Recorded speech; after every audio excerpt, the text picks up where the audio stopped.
In the heart of West Africa stood a kingdom of bronze, power, and mystery. A kingdom whose art mesmerized the world, and whose treasures were stolen in the name of empire. Today, we journey back to Benin, not the modern nation, but the ancient African kingdom, one of majesty and mastery, to uncover a tragic tale of betrayal, invasion, and resilience. This is Echoes of the Past, and this is the story of the Benin punitive expedition of 1897.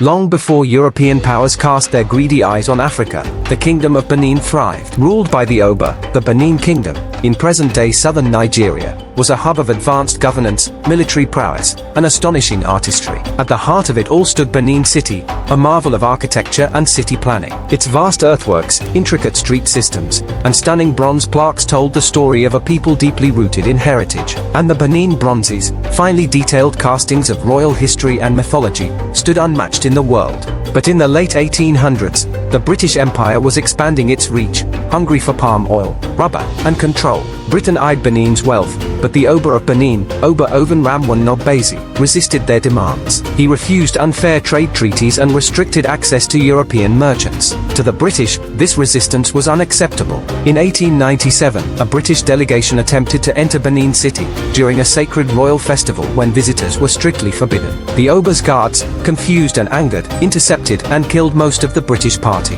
This would be all the excuse the empire needed.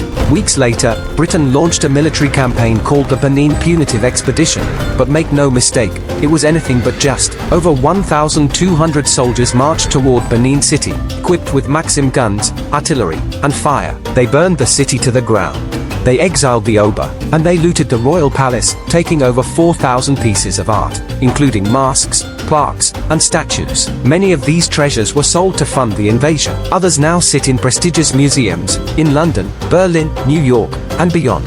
Oba Oven Ramwan was captured and forced to watch the fall of his empire. In chains, he was exiled to Calabar, where he died in 1914, heartbroken, but not forgotten. The Oba's line survived, and today, the Benin monarchy still stands, a symbol of strength and tradition, even in modern Nigeria. For over a century, Nigeria has demanded the return of the stolen Benin Bronzes. These pieces are not just art, they are sacred, ancestral memory. And slowly, change is coming. In recent years, museums in Germany, the UK, and the US have begun returning pieces to Nigeria. The journey toward full restitution is long, but voices across the world are rising in unison. Return what was stolen, restore what was broken, respect what was sacred.